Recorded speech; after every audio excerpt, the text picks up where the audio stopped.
Hello, everyone, and welcome to Conversations with Kate. I'm so happy you're with me tonight and very happy to welcome David Shaw. Hello, David.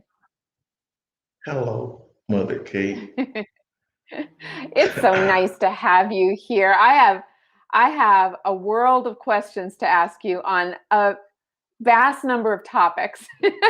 But I want to start by just saying welcome and ask you my usual opening question, which is, are you a native Angelino? For the most part, yeah, I've been here since I was 5 years old. Are you from California originally? No, Arizona. Oh, Arizona. okay. All right. But for as long as you can basically remember, you've been in the LA area? Here. Right. Okay. And you grew up here, you went to school here? Yes, Okay. absolutely. All right. And what about St. James? How long have you been a part of the St. James community? For about 34 years, 33, 34 years. All In the right. 80s, in the 80s we joined because we had a daughter in the school and we just sort of got roped Oh. in. Wait. So your daughter, her name's Cameron? Yeah, No. Yeah. So she went to St. James School. yes. All right. And that's how you ended up at the church. Well, that's great. I love to hear stories like that. So you got roped in, and um, what was it like in those early days? Do you remember your first Yeah, impressions of the church? Father Oliver was the rector, Huh? and it was basically the same. The congregation was a lot bigger, Yeah. and they've All the congregations were a lot bigger. yeah. Yeah. And so you all started coming, and how long did it take St. James to find out that you are a talented architect and builder? Not long. Father Oliver found out I was a florist. Right. That's how I worked my way through school. So uh, we Yeah, had a okay, resident. we have to back up. We have to back up and hear that story. So I know that you're a trained architect, Yes, right? So yes. tell me the story of how you also became a floral designer. To make money to go to Really? school, Really? to pay the tuition. Although I was mostly on scholarship. Yeah, yeah. And then in the congregation, we used to have a great designer that used to do the flowers all the time. And like me, he got old and Mm-hmm. he went to Mm-hmm. Florida and retired. So Oh then, no. then Father Oliver found out that I was a floral designer and recruited me, so to speak. So what actually, let's take something like Easter. What Yes. actually what actually went into preparing the church for Easter in terms of floral design? What did you have to do? Generally, we did the altar, some work on the aisles. Cliff Challey used to be a part of that when he was a Mm. parishioner. Uh, and Did you you have to buy go the down and buy flowers the, yourselves? Did you go to the flower yeah, district? yeah, we went You, down to the flower market. I went mm. down early in the morning, got the flowers, brought them back, put them in water. Then people would start showing up to help, and we put it together. And did you do this week in and week out for the flowers on the altar as well? No, only on festive type occasions, Yeah. Easter. We used to have a service on Thanksgiving, Oh. Pentecost, and Christmas Hmm. were the Yeah. main. So what was like I think the flowers that we have, the plants and flowers that we have at Christmas and Easter are quite lovely, but just for comparison, what did you do? I know that in your day it was way more. What's the more? Well, uh, well, we used to do the aisles, Hmm. flowers down. It was sort of uh, you can relate it more to a wedding, Mm, the decoration in the church yeah, for just the kind of festive that day. that Just abundance, right? yeah, everything Yeah. was flower. All the uh, crucifixes and the candle things were done with flowers. Wow. And, yeah, And um, and when you first started working with flowers when you were in school, and what drew you to it other than the I money? needed I it. mean, you could have gotten any other kind of. Well, I started off when I was 18, working in a Mhm. shop in Beverly Hills. Uh, that's where I learned. They the designers there liked me, showed me what to do, and so I picked it up there. Is I there a got to work it. relationship? You got to work what? I got to work in a lot of movie stars' houses and stuff. Really? Okay, okay. Whose houses do you remember? I used to do Jack Lemon's house, Polly Bergen's house, uh, Samuel Goldwyn's house. Oh, wow. Uh, let me think who else. And a lot of assorted. I used to do the American Express offices, Mm. uh, Diners Club offices This for is like while you Christmas. were in this is while you were studying architecture? Yeah. Is there a relationship? Is there a relationship between floral design and architecture in terms of what's going on in your mind when you do it? There must be. In a funny sort of sense, yes. Because, with the flowers, it's massing, and you want a kind of a graceful massing, and it's the color. Mm. You know, and putting the colors together and the massing together is what floral design is all about. Would you design differently for a very modern house than you would a super traditional one? Yes, yes. Different flowers, more Mm. more exotic flowers in In the a modern. in a contemporary setting. Yeah. That makes sense. You know, since moving to California, it's so funny to me to see exotic flowers everywhere, like birds of paradise.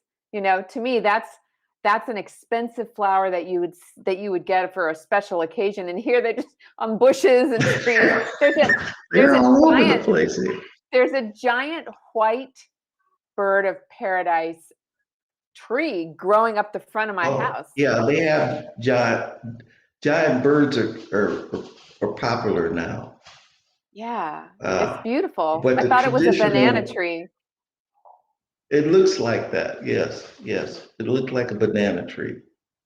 And then all of a sudden, a bird of paradise popped out of it. So that was Yeah, very. I mean, it's just there's so and hibiscus everywhere and bougainvillea. I mean, it's so lush already. You know, yeah. I don't know. I'm still not. Um, I'm still not over being just constantly delighted by that. You know. Uh, yeah. You know who has that I've seen in years is he's a parishioner and he used to teach classes and he lives a couple of blocks from me. I just can't think of his name. Steve Yezel? No. No. Uh, I'll think of it in the course You'll of think of it. things. That's right. You will, and you will. He's in the men's So anyway, group. oh, and he lives He's close in the to you. men's, but he's kind of sort Mike of in and out. Mike Russell? No, no, No. All no. right. I give up. Okay. So anyway, I wish that I could have been at St. James during the time when you did those big Christmas and Pentecost and Easter designs. But I just want to go on record as saying what a gift you gave St. James. Many, many gifts, but one of them, that history of abundance. And I know Yeah. that all the people It who are was in the it chat was it right was now, really it was really psychological rest for me. really? I enjoyed it. I looked forward to doing it.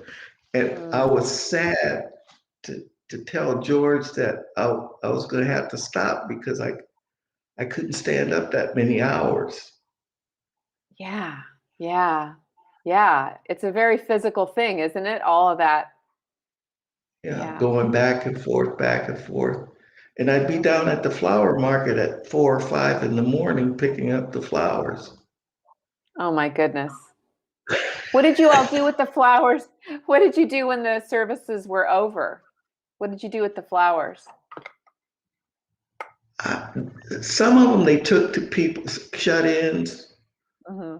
Uh, they took flowers to shut-ins and I guess just threw them away. No, don't say that. I hope they did more than that. By the way, I want to tell you in the chat tonight, Betsy Anderson is there saying hello to Yeah. you.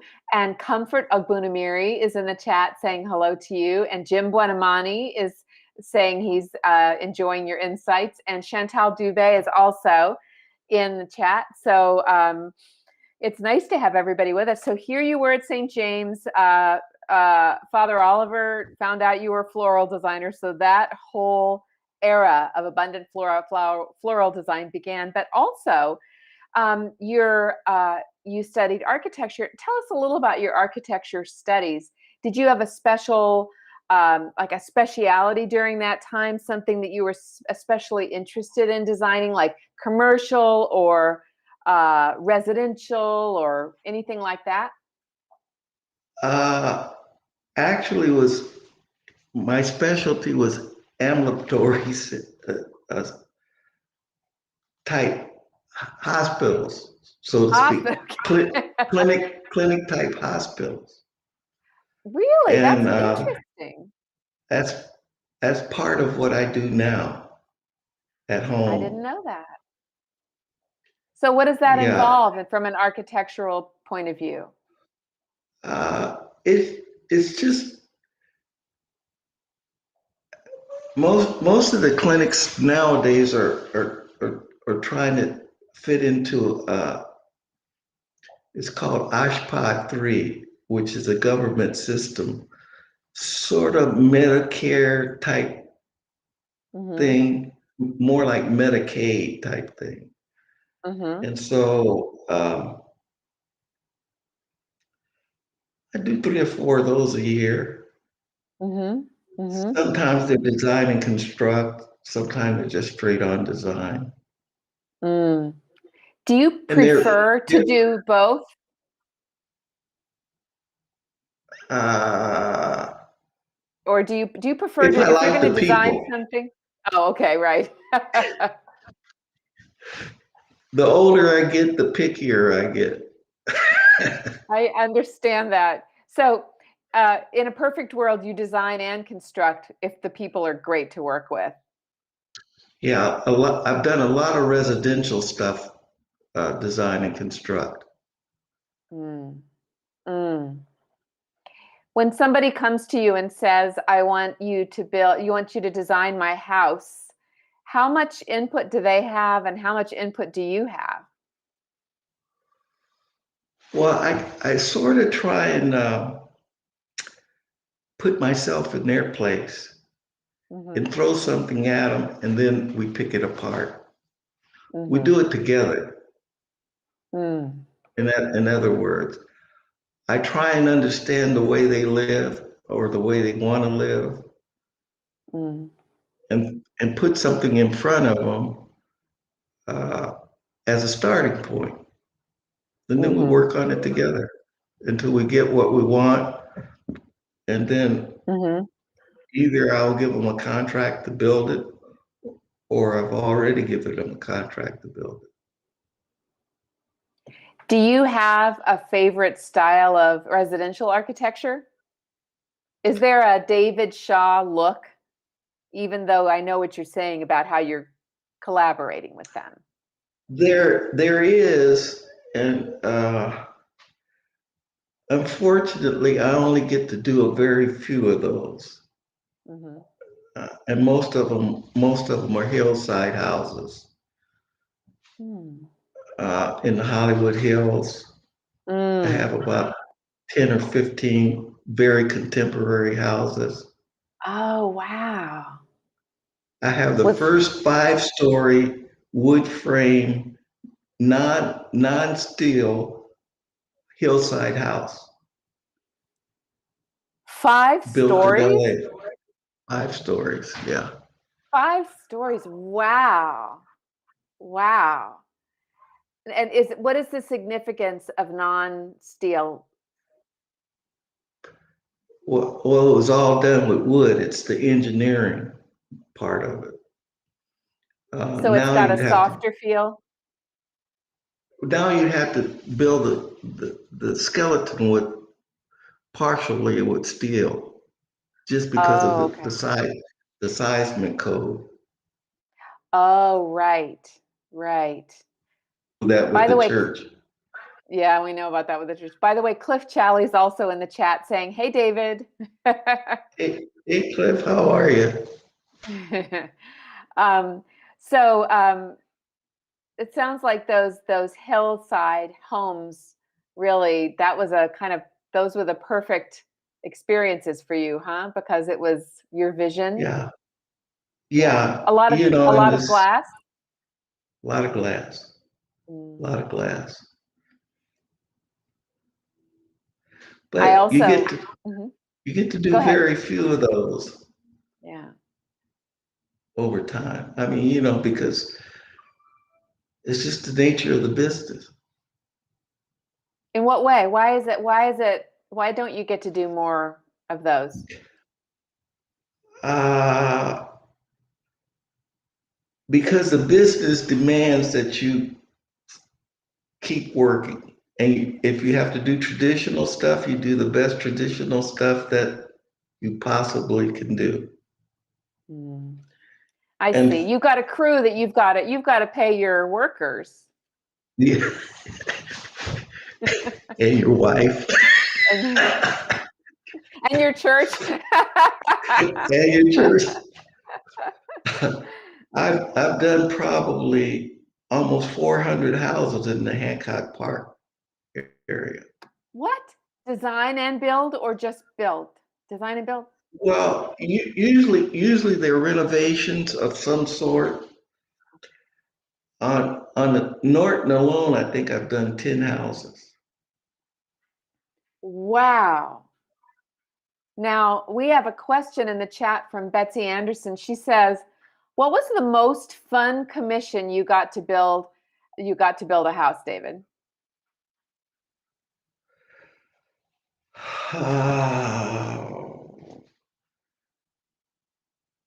I did a group of houses on Primera, which is a street in the Hollywood Hills, uh, that I actually really enjoyed.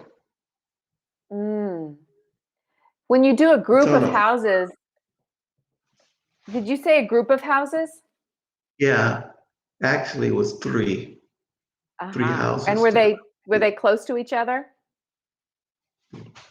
You know, uh, the lots were right next to each other. Interesting. So did the houses communicate with each other in a way, design-wise, or was each one Yeah, totally unique? Yeah? well, they were totally unique, but they went together. They kind of just Complemented worked each other? together. They worked Yeah, together. That must yeah, have been fun to think about them that way. Interesting. yeah. And when you are doing a traditional house, which isn't your favorite kind, um, is it just work, or is there fun to be found in that as well? Yeah, that's fun. That it's then the client becomes fun to work with. You Mm-hmm. may Mm-hmm. not, it may not be your style, but you do the best you can with the style that they want. Yeah. Yeah. It's sort of the Paul Williams sort of mentality to design. Yeah. You Yeah. do what you gotta do.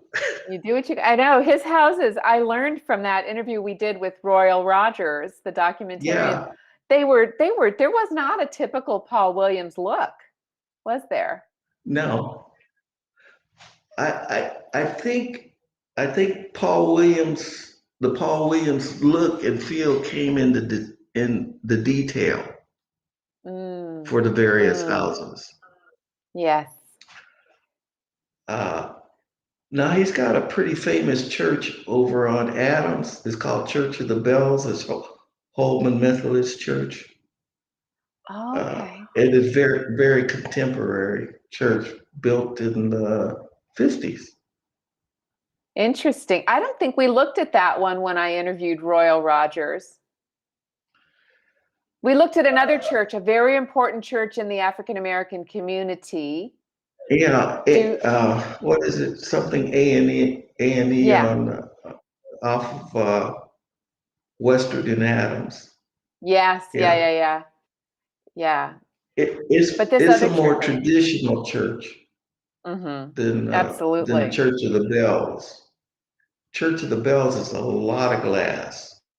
Oh wow, I'm gonna look that up when I get a chance. Church of the Bells.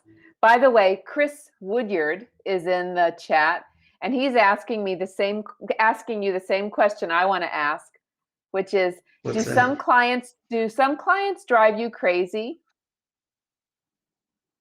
Yeah, you get a few of those over time.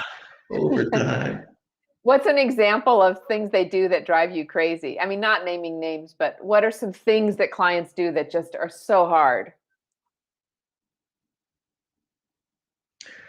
Make changes after you've kind of solidified a design.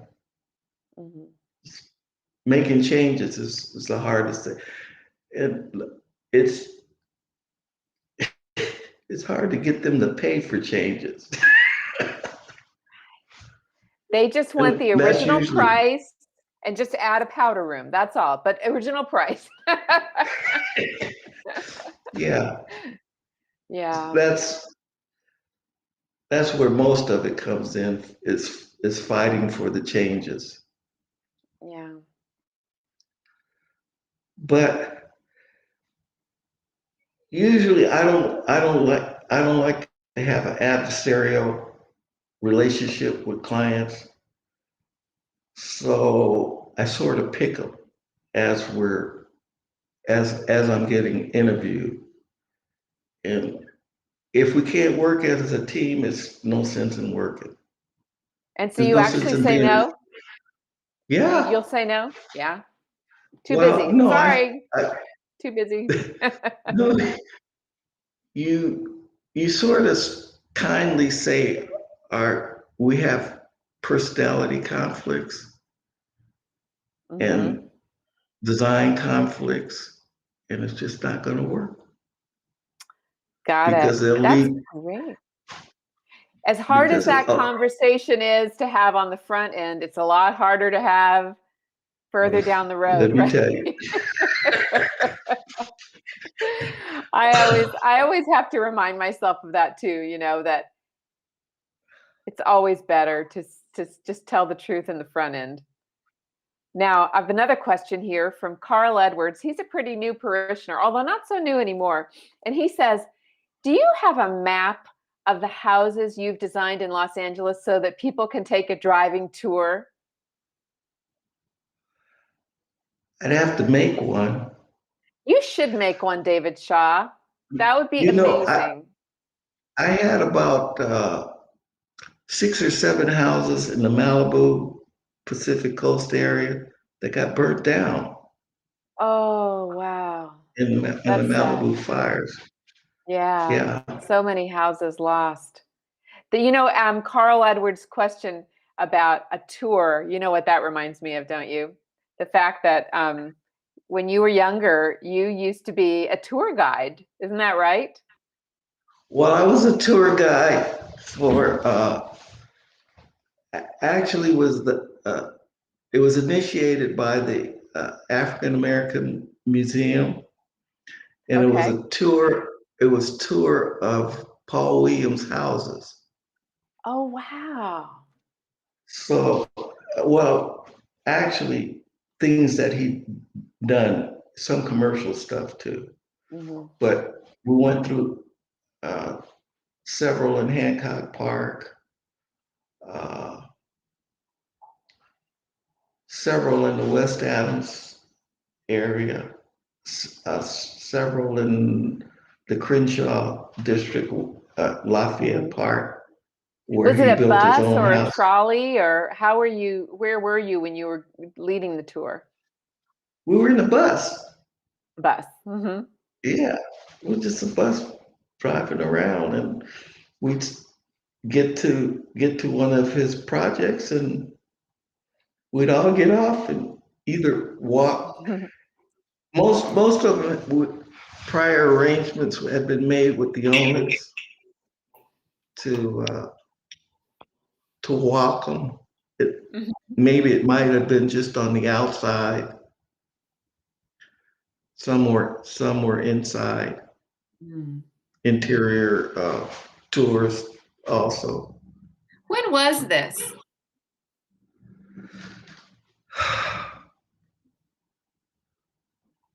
Probably 15 or 20, somewhere in between 15 and 20 years ago. I was a lot younger.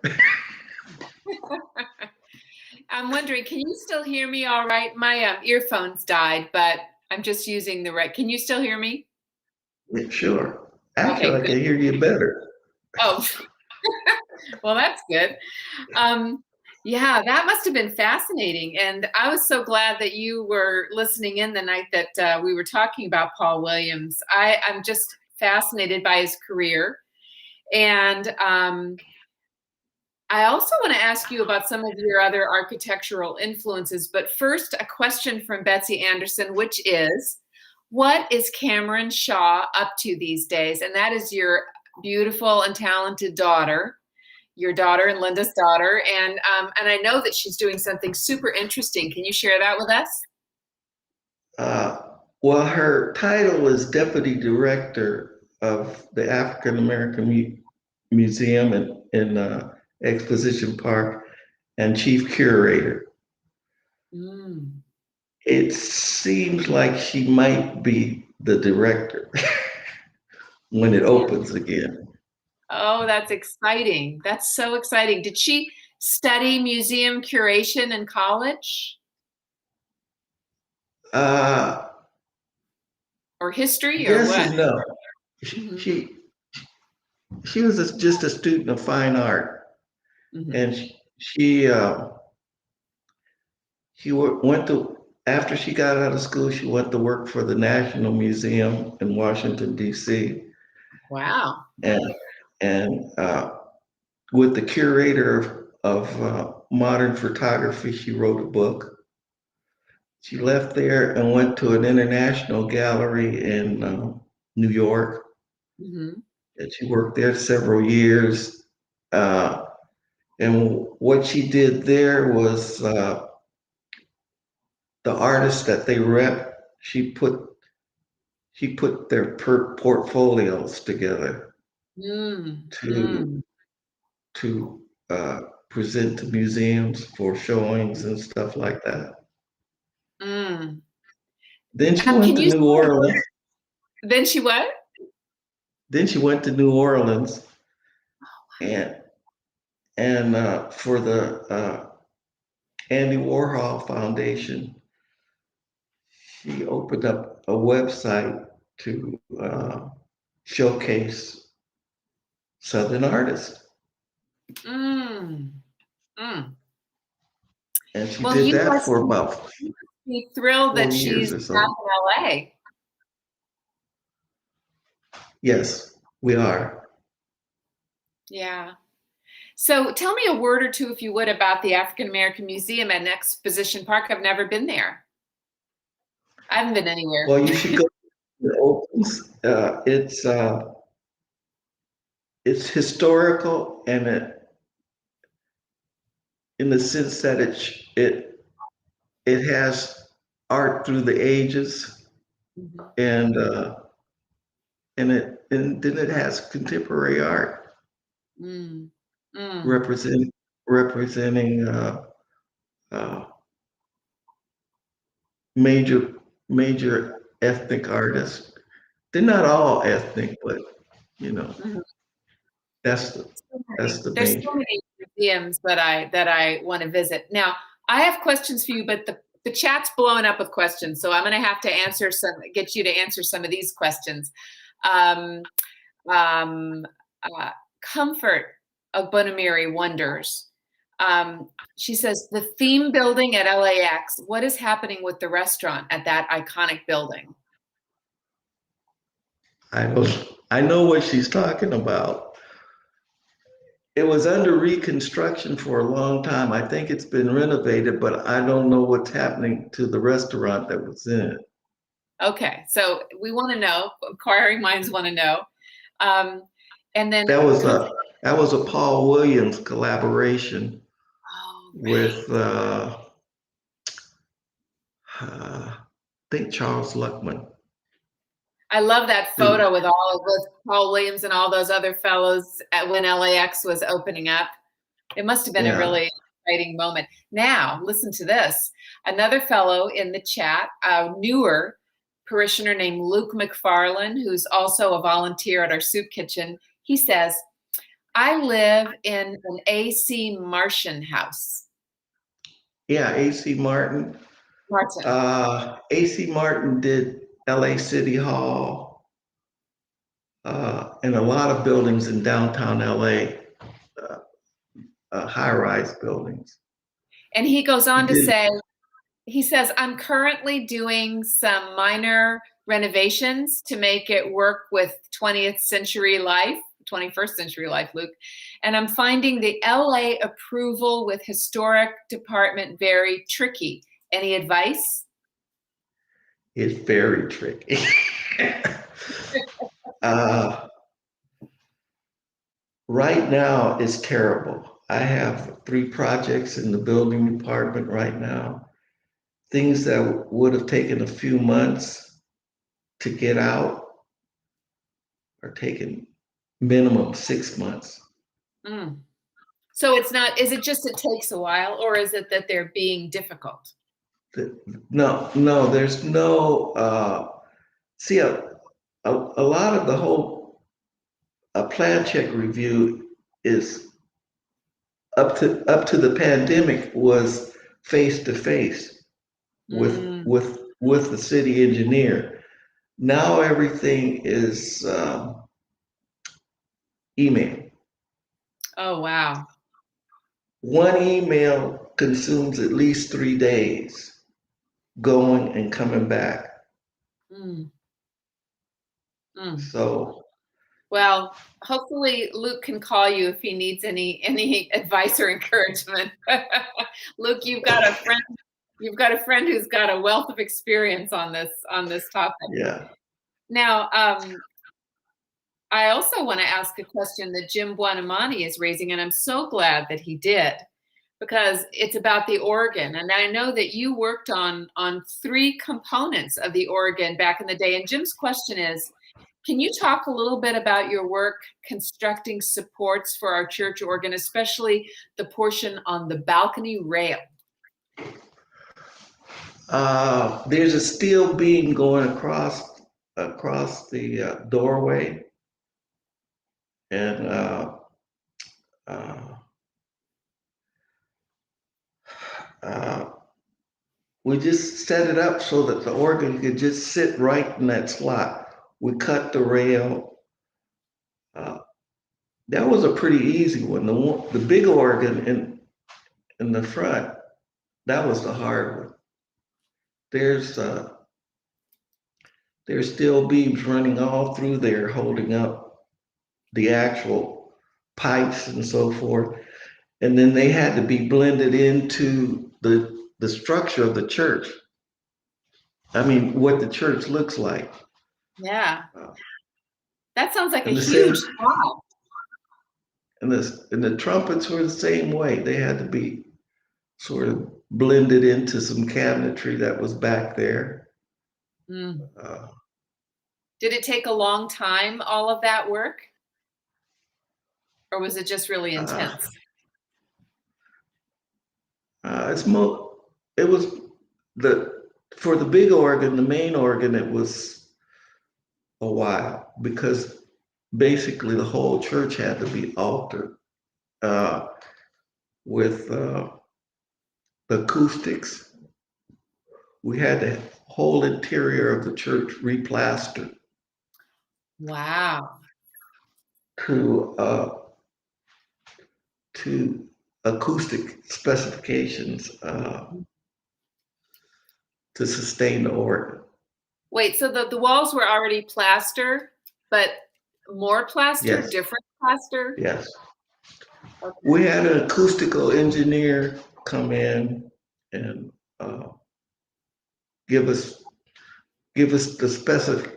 Plus, the organ builder had a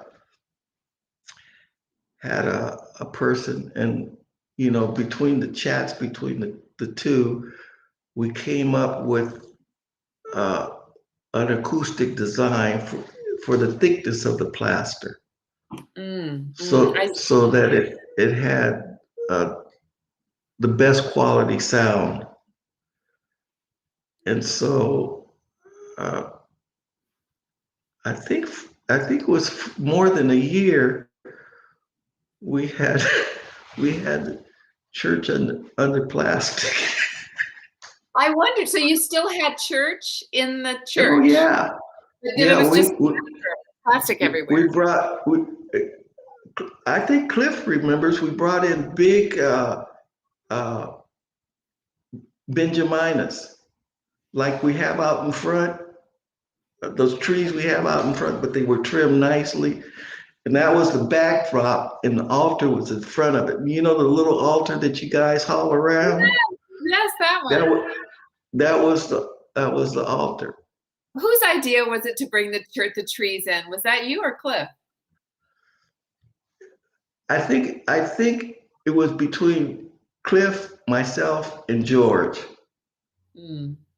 because Such a we great, rented them. yeah. We rented them, and that was the backdrop with the trees. I like that. Wow, I want trees now. That's exciting. I love the idea. Well, we used to have trees for the big major holidays, Really? but it got expensive. It Oh yeah. got so expensive that we had to cut back. And Of course. gradually over the years, we cut back and cut back. Yeah. And yeah, Yeah. Boy, that's a new one though. I'd never heard that. Jim Buonamani also says he asks I think he's asking the work that you did installing the organ, is that work earthquake proof if there is such a yeah, thing? It is. yes, Right. yeah, That's great yeah. because yes. And all right, so now I'm going to take and Luke McFarlane says thank you. So I think you're going to get a call from him. More advice. Okay. I want to ask you about some of the architects that you're particularly fond of, and also, yeah, and in fact, we have a few pictures because you and I were talking about this before we went on the air, and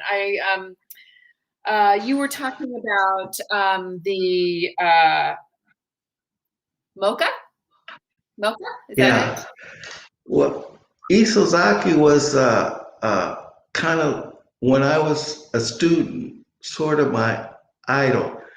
And this is the only building he's done in America. So why is That he one. your idol, or why was he your idol when you were a student? What was it about his work? Uh,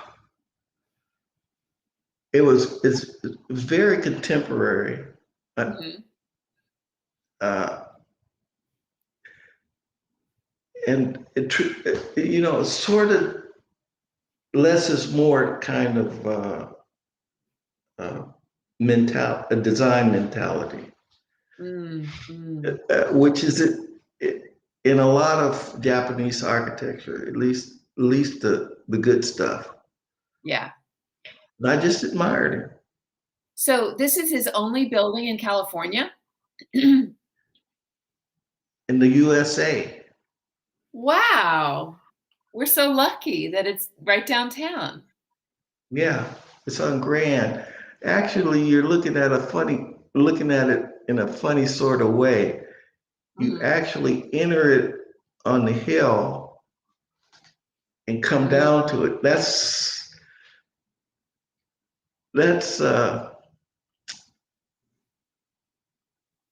not the most glamorous shot of All that right. building. Well, I can't wait to visit it when the pandemic Do, eases. do. And I know that you also love Richard Meyer, right? Yeah, now Richard Meyer was an East Coast architect, and he's done his major work here on the West Coast is the Getty Museum, and Oh. they're working on his office is working on a project called Beverly Hills One, which Mm. is used to be the old Hilton Robinson uh, department store, Hilton Hotel Robinson department store. Okay. And now that all that's cleared away, and what is One Beverly Hills going to be?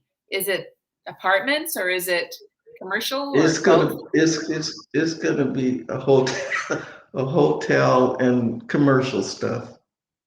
Yeah. And so what is it about his architecture, like you said, mostly on the East Coast, but a little bit here that that you like?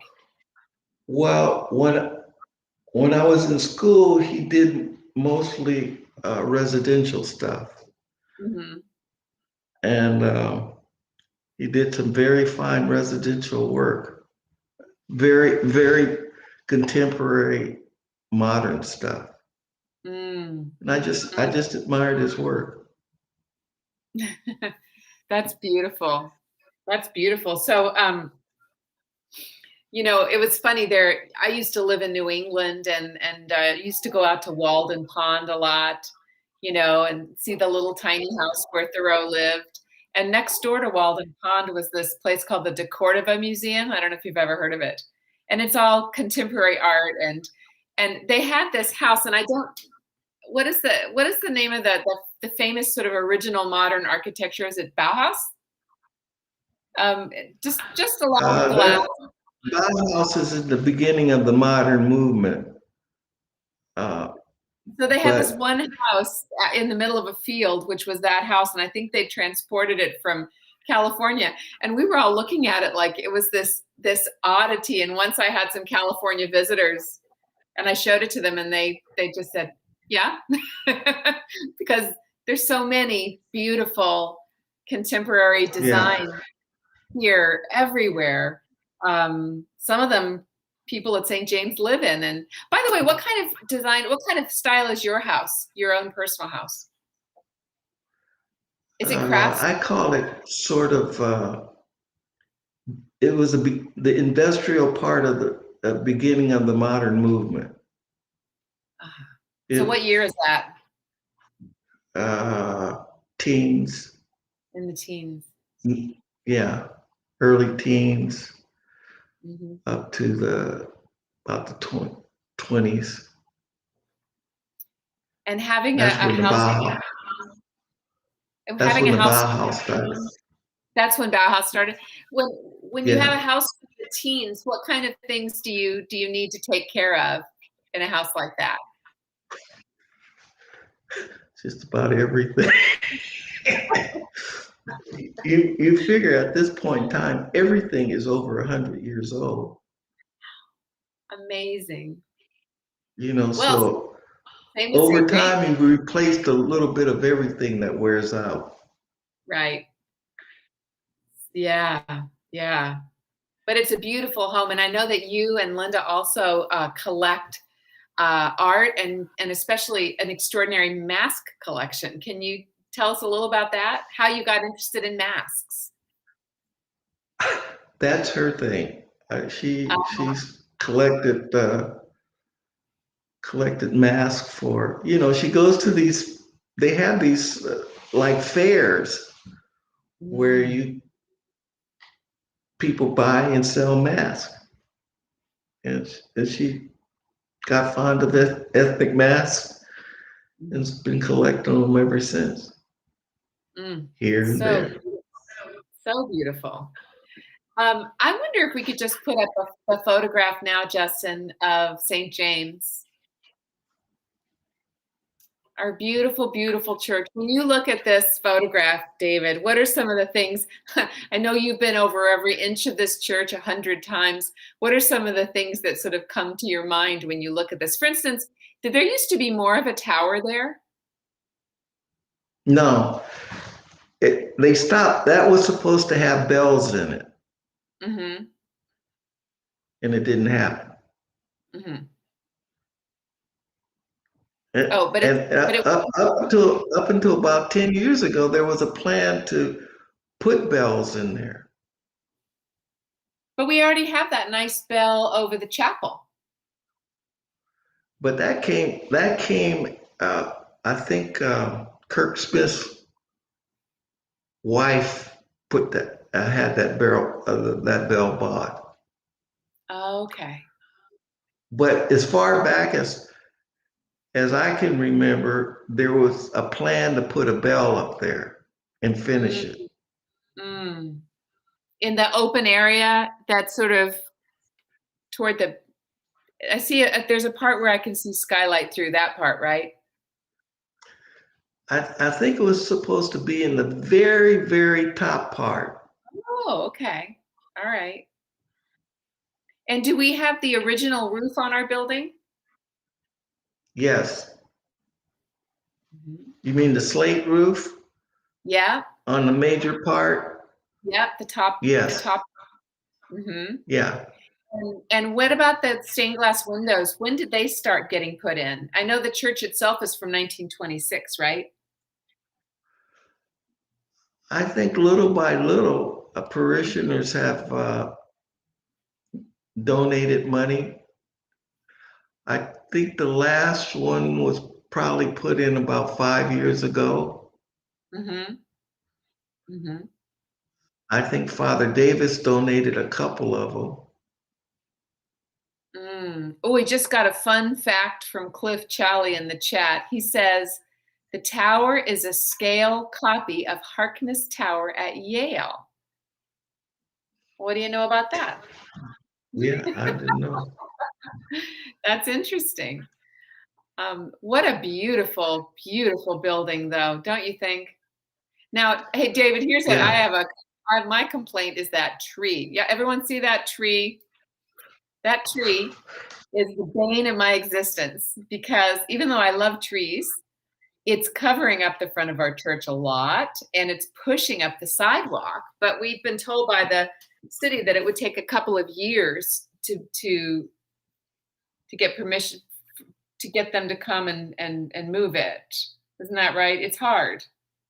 It's hard to move. It's hard to move a tree. But Uh, this tree is a very pushy tree. yeah, those are Benjaminas. And Oh, uh, we've been trying for years. I mean, some faction in the church has been trying for years to get those removed. And they've been tearing up the street for years. And I mean, the sidewalk. And the every, sidewalk is just poking up, so I get so scared that someone's going to trip. Um, yeah, now we can get in line for a repair, which who knows how long that's going to take for them. but how can they That repair? they're actually responsible for that. But if we can pay for it, if we want to do it, uh, dealing with the trees is really tricky, real Is it as tricky. is it as tricky as Luke's LA approval for his with the historical department? Maybe trickier. Oof. We've been trying I to mean, get rid of those trees for 30 years that I know of. They've been I doing the mean, same thing. I know, I know. I mean, I would love the trees to be trimmed dramatically. That would be a thrill. But I also worry about the sidewalk. So it's a two-part concern. Um, Back to the windows. Anyway, that's just my pet peeve that the tree situation. Yeah, Cliff says the first stained glass windows were installed in 1932. that's And possible. Betsy Oliver, Emily Maverick knew a lot about, yeah, I mean, she actually wrote the history I know, and we have a of the wonderful book. windows. We have a wonderful book Yeah, about it. And Betsy Anderson says that Bob Oliver really pushed the stained glass windows, and she says, I'm glad that he did. And Luke yeah, McFarland says, ficus trees are bad for the city. yeah, Amen. yeah. Wherever Amen. they are, they're on Larchmont also. And they've torn up the sidewalk on Larchmont year after year after year. Yeah, it's a shame. It's a shame. I don't know why we can't have this problem taken care of by the city because it's not good. Oh, Chris Woodyard says, my favorite window is the one with the Apollo 11 astronauts and the lunar landing.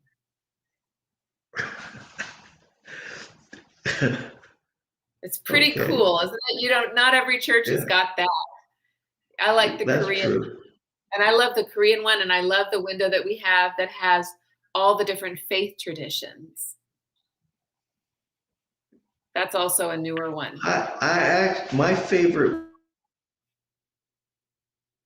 window is, the round one, Which one?